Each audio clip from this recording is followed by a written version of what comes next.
Olá, sou a professora Cleane e vou lecionar a disciplina de Geografia para o 6º ano do Colégio Emaús. Pessoal, esta aula vai ser correção das atividades que eu deixei para vocês fazerem em relação ao solo. Número 1. Quais fatores interferem nas características do solo?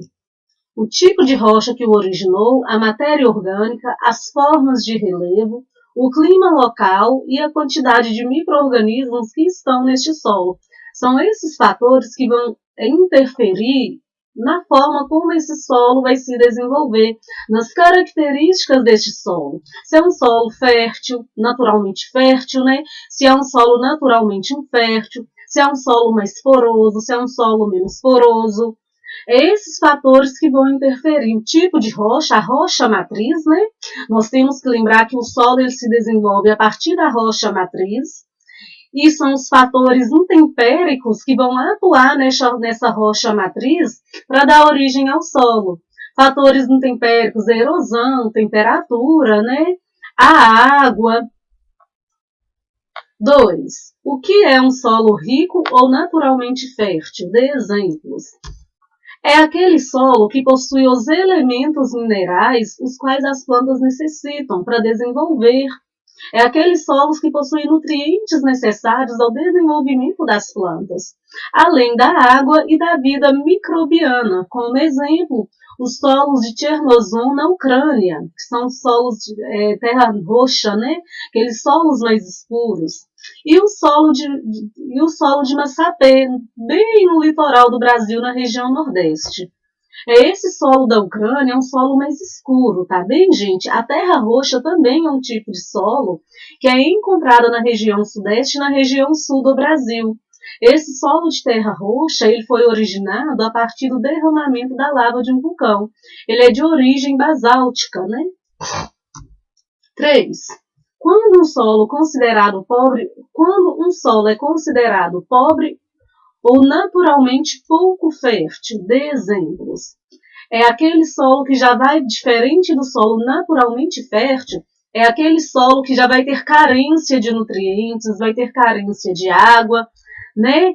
São esses nutrientes, vai faltar esses nutrientes para o desenvolvimento das plantas. São solos de áreas desérticas, dos pântanos e solos pobres em cálcio e nutrientes. Esses solos pobres em cálcio e em nutrientes, eles são bem comuns na região central do Brasil, na região centro-oeste, no bioma do Cerrado.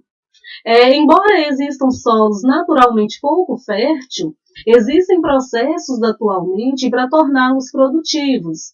A fertilização química, métodos de irrigação, a correção da acidez do solo, todos esses métodos permitem para que esses solos se tornem produtivos.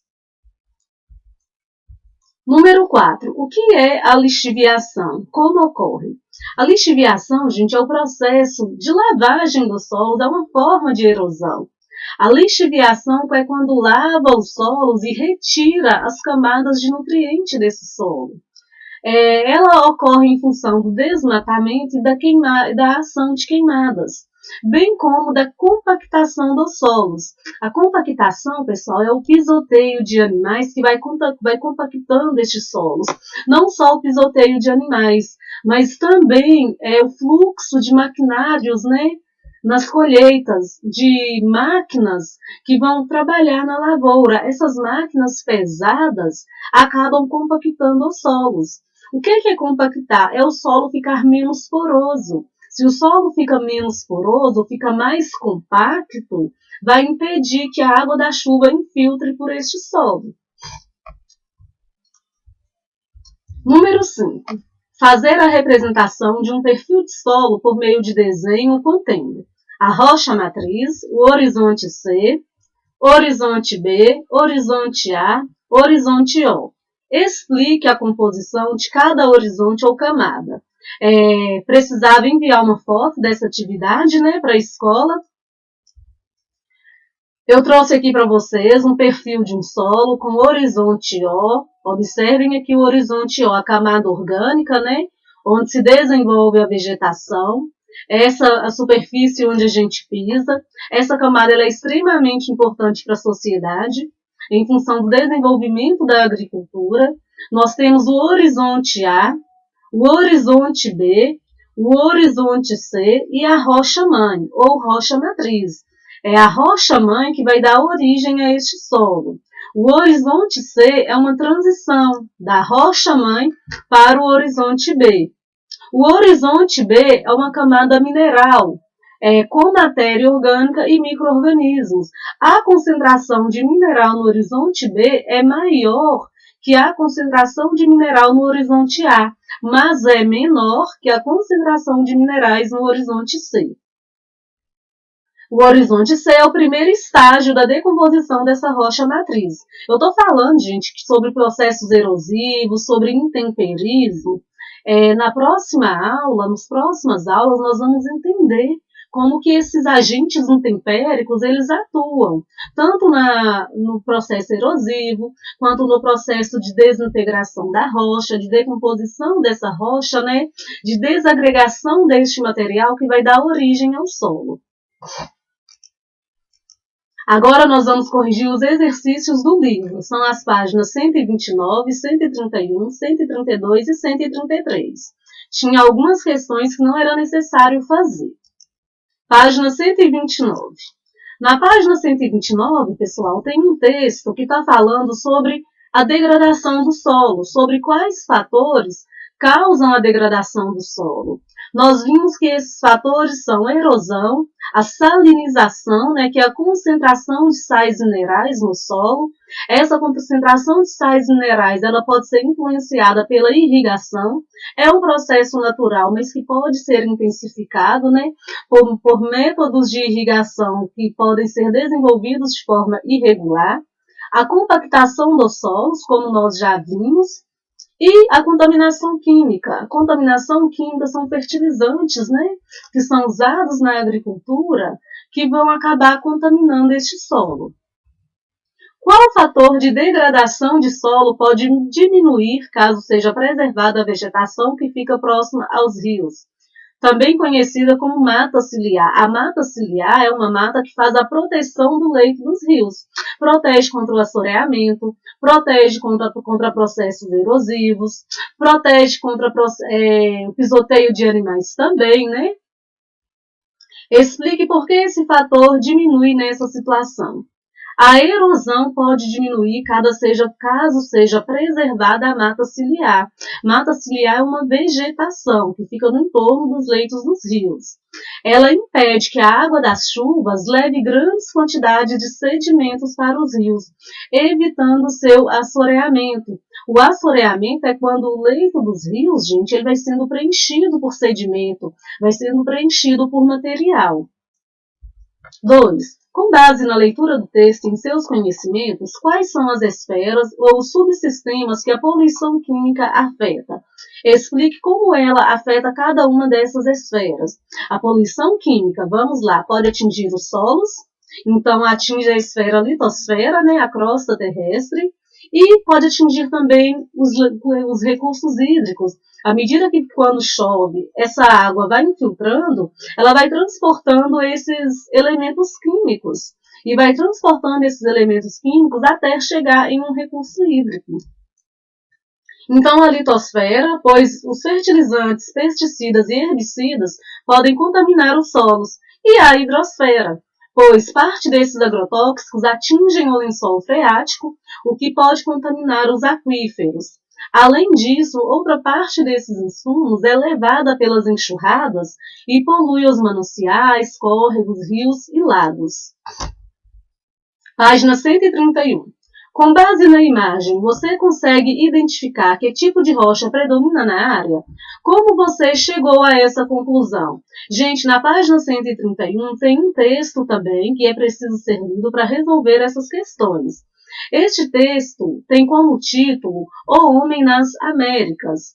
Está falando sobre a chegada dos primeiros habitantes do continente americano, falando sobre a Serra da Capivara, né, o Parque Serra da Capivara, e da importância deste local para as sociedades.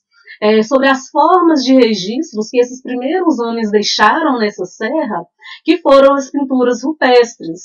Então está pedindo para a gente falar com base na imagem se a gente consegue identificar que tipo de rocha predomina na área.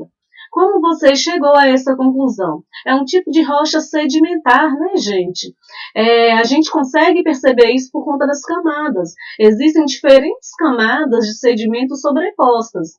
Então, essas camadas elas foram sendo depositadas ao longo de milhares de anos. E como nós vimos, o processo de formação das rochas sedimentares é pela compactação dessas rochas, né? Elas vão sofrer uma grande pressão e vão se converter em rochas sedimentares, ser transformadas em rochas sedimentares. Número 2. Explique qual é a importância desse parque para a humanidade. Vocês, inclusive, já estudaram isso em história, né? Nesse parque estão os registros da presença humana no continente americano há cerca de 50 mil anos. Existe a teoria mais aceita é que o continente americano, pessoal, tenha sido povoado há mais ou menos 20 mil anos. Só que existem estudiosos que acreditam que o continente americano foi povoado há mais de 50 mil anos. Um desses estudiosos é a pesquisadora e arqueóloga Niede Guidon. Ela, por bem base em seus estudos no Parque Serra da Capivara, com base nos vestígios, desenvolveu um estudo dizendo que o continente americano ele foi habitado há muito mais tempo do que a gente imagina. 3. Pesquise o significado da sigla Unesco e escreva com suas palavras qual é seu principal objetivo e em quais áreas essa instituição atua. Significa Organização das Nações Unidas para a Educação, a Ciência e a Cultura, e tem por objetivo garantir a paz por meio da cooperação intelectual entre as nações. Essa instituição atua nas áreas de apoio à educação, à preservação de patrimônios naturais e culturais da humanidade, entre outros. 4. Quais são as duas teorias sobre a origem dos seres humanos no continente americano? Uma delas, a teoria mais difundida e aceita, afirma que os seres humanos chegaram ao continente americano há cerca de 14 mil anos pelo Estreito de Bering. Esse tempo ele pode variar até 20 mil anos, tá? Outra teoria afirma que já existiam na América do Sul seres humanos há 50 mil anos. Página 132. Leia o texto abaixo e depois responda as questões.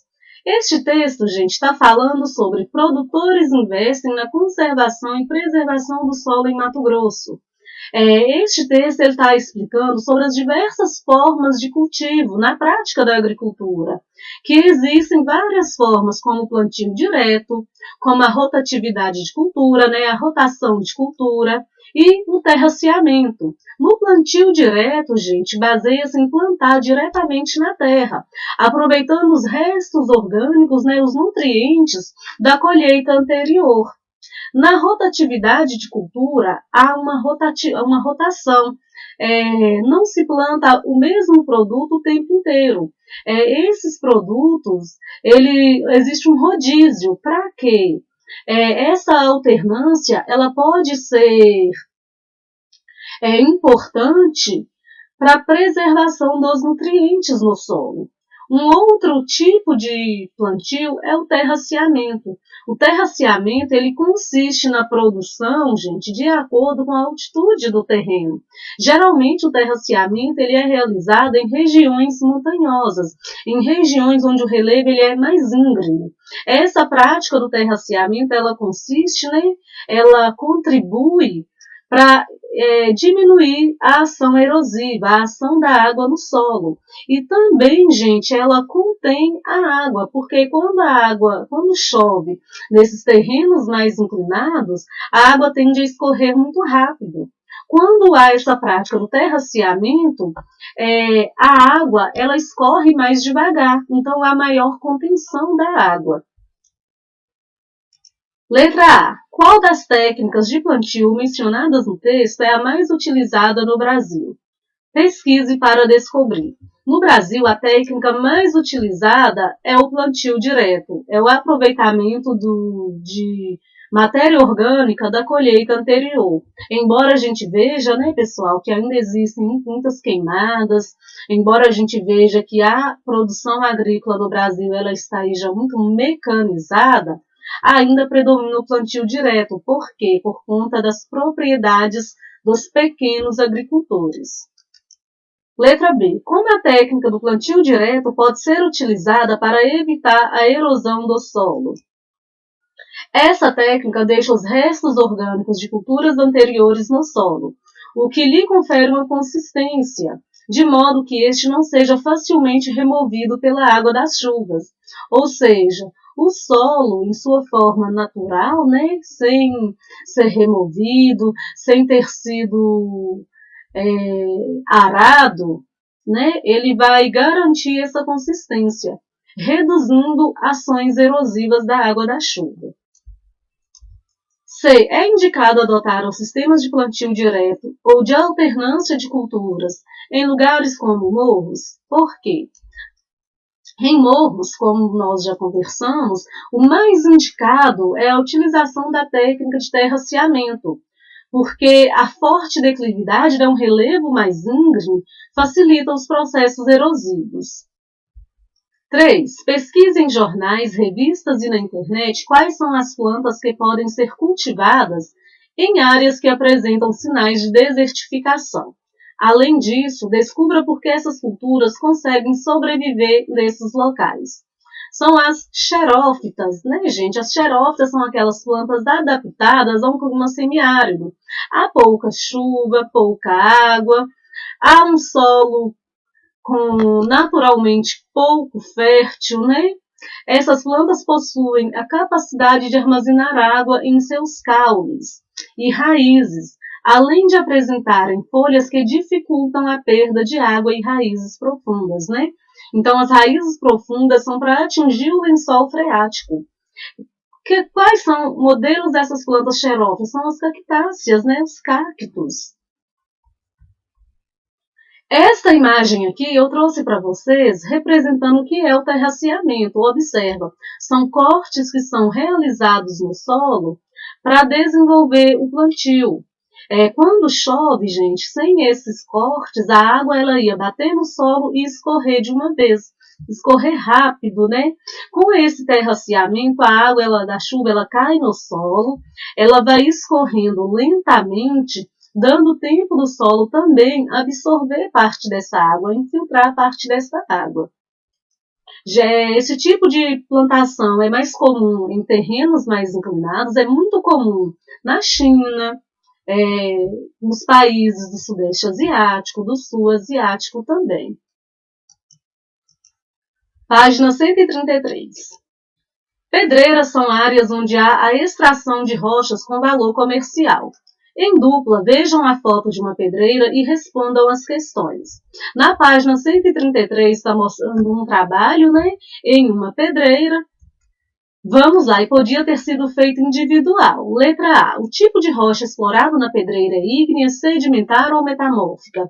Explique como ela é formada. É uma rocha ígnea, né, gente? É uma rocha formada a partir do resfriamento da lava do vulcão.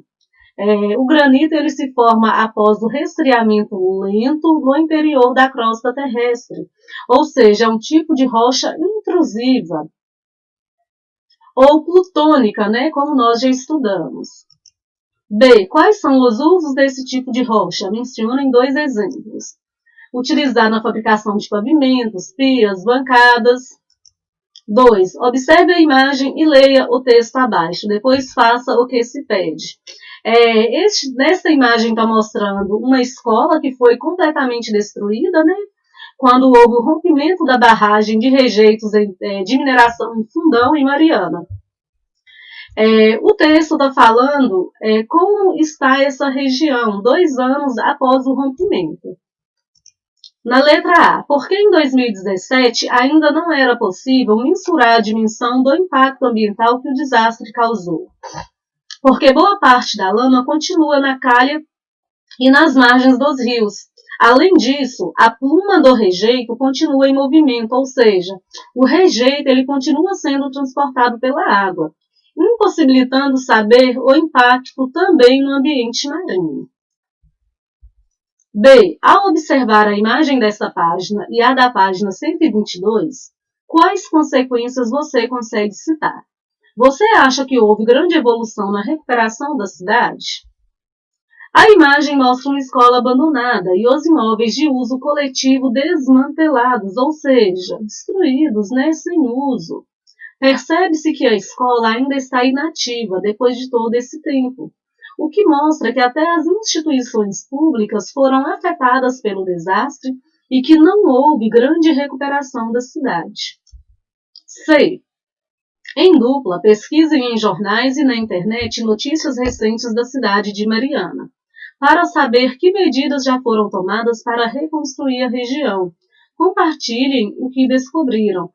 Como eu disse, essa atividade poderia ser feita individualmente, Eu trouxe aqui para vocês algumas notícias do site UOL, tá, pessoal? Falando sobre as consequências. Poeiras em casas na região de Mariana têm metal pesado 4 anos após tragédia. Está falando também sobre doenças respiratórias que foram causadas em função do rompimento da barragem de rejeitos. E falando ainda sobre a água ainda pode ser contaminada, ou seja, após alguns estudos, a água ainda pode ser contaminada em função desses rejeitos. Finalizamos a nossa correção. Bons estudos para vocês. Até a próxima aula e lembrem-se, juntos no caminho certo.